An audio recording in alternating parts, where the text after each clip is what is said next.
তুমি নানু ভাই নানু নানু কই গো নানু চিনতে পারছো না? চিনতে পারছো না নানু? নানু গলা তো গলা ধরো, নানুর গলা ধরো। আসো আসো আসো আসো।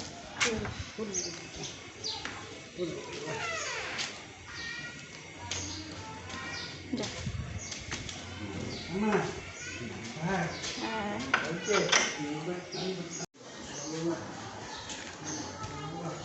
নানু এসেছে। নানু নানু যাইছো নানু ভাই নানুর গলা ধরেছে একবারে।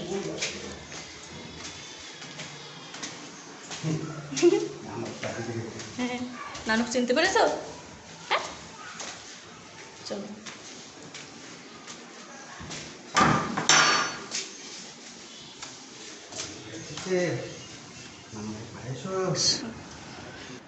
সুবহানার নানু মূলত আজকে রাজশাহীতে এসেছে দুইটা কাজের উদ্দেশ্যে।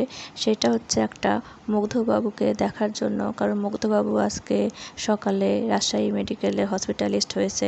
তার নাকে একটা ব্যথা পেয়েছে, সে ব্যথার জন্য তাকে নাকি ওটি করানো হবে, কারণ ছোটোখাটো একটা ওটি হতে পারে। সেই জন্য তাকে আজকে নাক কান গলা এই ডিপার্টমেন্টে তাকে অ্যাডমিট করা হয়। আর কবে ওটি হবে এখন ওটির ডেট ফিক্সড হয়নি। তো আমরা তাকে দেখতে গিয়েছিলাম। আর মুগ্ধ এবার এসএসসি পরীক্ষা দিয়েছে, সে ইন্টারে ক্লাস শুরু করেছে। তো এরই মাঝে তার একটা দুর্ঘটনা ঘটে যায়। আসলে দুর্ঘটনা কখন আসে আমাদের লাইফে বলে কয়ে আসে না। তো দুর্ঘটনা তো দুর্ঘটনাই, এটার উপরে কারো হাত নেই। তো আল্লাহর কাছে দোয়া করি বাবুটা যেন তাড়াতাড়ি সুস্থ হয়ে যায়। আর সুবহানামণি তার নানুর সঙ্গে যে ভাব জমিয়ে দিয়েছে, নানুকে অনেকদিন সে পায়নি, তাই নানুর কোলে একদম উঠে গল্প শুরু করেছে নানুর সঙ্গে।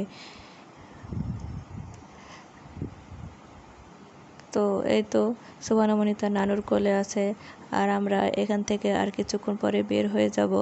সবাই আপনারা মুগ্ধর জন্য দোয়া করবেন। মুগ্ধ হচ্ছে সুবহানামণির বড় বড় খালামণির বড় ছেলে। এই তো একদম নাকটা দেখা যাচ্ছে, বাইরে থেকে দেখে বোঝা যাচ্ছে যে নাকটা একদম বাঁকা হয়ে আছে। আসলে এক্স-রে রিপোর্টটা দেখলাম তো নাকটা একদম বাঁকা হয়ে আছে।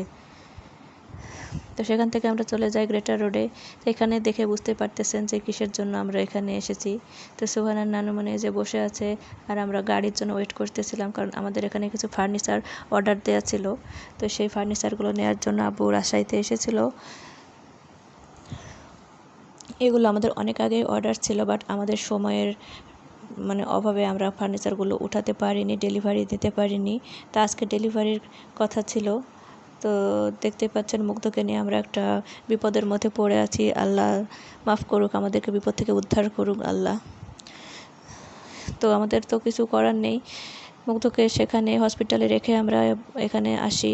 আর এখানে এসে আমরা এই ফার্নিচারগুলো নেওয়ার জন্য দোকানদারের সঙ্গে কথা বলছিলাম, যেহেতু আমাদের অর্ডারি মাল ছিল, মালগুলো আমাদের কারখানাতে ছিল। তো সেখান থেকে নিয়ে আসার জন্য গাড়ি সেখানে যায়। আর আমরা এখানে বসে থেকে গল্প করছিলাম আব্বুর সঙ্গে। আর সুবহানামণি তার নানুর সঙ্গে গল্প করছিল, খেলা করছিল। আজকে বাইরে প্রচণ্ড রোদ ছিল, সুবহানামণি বাইরে গিয়ে একটু ডিস্টার্ব ফিল করেছে। সে কান্নাকাটি করছিল, যেহেতু প্রচণ্ড রোদ আর একদম লাল হয়ে যাচ্ছিল গরমে, আমাদের গা হাত জ্বলে যাচ্ছিল। তা আমরা একটু এখানে বসেছিলাম।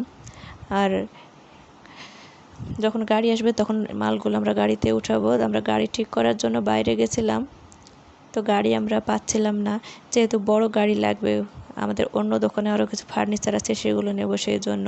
আর এই তো সুবহানামণি তার নানুর সঙ্গে আবৃত্তির সঙ্গে গল্প করতেছিল। ফাইনালি আমরা গাড়ি ফিক্সড করে মালগুলো গাড়িতে উঠানো হচ্ছে। তো এক গাড়িতে আমাদের মালগুলো যায়নি, দুইটা গাড়ি আমাদেরকে নিতে হয়েছে। আর গাড়ি নিয়ে মালগুলো আমাদেরকে ডেলিভারি দিতে প্রায় সন্ধ্যায় লেগে যায়। আর এই তো মালগুলো এখানে খুব সুন্দরভাবে বেঁধে দেওয়া হচ্ছে, যাতে কোনো আঘাত না লাগে বা কোনো স্পট না পড়ে, সেই জন্য। এটা হচ্ছে গ্রেটার রোড। গ্রেটার রোডের সামনে থেকেই এই অনেক বড় বড় ফার্নিচারের দোকানগুলো এখানে আছে। এখান থেকে আমরা সেগুলো অর্ডার দিয়ে রেখেছিলাম। এগুলো আমাদের অর্ডারি মাল, আমরা কোনো রেডিমেড মাল নিইনি, আমরা অর্ডার দিয়ে রেখেছিলাম বেশ কিছুদিন আগে। তো আজকে আমরা জিনিসগুলো উঠাবো, সেই জন্য আব্বু এসেছে। আর আব্বু এই জিনিসগুলো নিয়ে যাবে। তো এখানে তো আব্বু বিলটা পে করে দিচ্ছিল। আর আমরা ফাইনালি সব কাজ শেষ করে বাসায় ফিরে আসি। আর এ তো আপনারা দেখতেই পাচ্ছেন যে সুবহানামণি তার বাবার কোলে খুব সুন্দর ঘুম পাচ্ছে, ঘুমোচ্ছে। মাশাআল্লাহ, বাইরে গেলে সে একদমই জাগা থাকে না, সবসময় ঘুমিয়ে পড়ে, মোটরসাইকেলে উঠলেই সে ঘুমিয়ে যায়। সোনা বাচ্চা মাশাআল্লাহ। তো সবাই সুবহানা মনির জন্য দোয়া করবেন, মুগ্ধ বাবুর জন্য দোয়া করবেন, সে যেন তাড়াতাড়ি সুস্থ হয়ে তার বাবা মায়ের কাছে ফিরে যেতে পারে, বাসায় ফিরে যেতে পারে, এই দোয়াই করি। আপনারাও দোয়া করবেন, আপনারা ভালো থাকবেন, সুস্থ থাকবেন, আমাদের জন্য দোয়া করবেন। সুবহানা মনির পেজকে ভালোবাসবেন, সুবহানাস ডায়েরিকে ফলো দিয়ে লাইক কমেন্ট শেয়ার দিয়ে পাশে থাকবেন। আর ভিডিওটি দেখার জন্য আপনাদের ধন্যবাদ। আসসালামু আলাইকুম, আল্লাহ হাফেজ।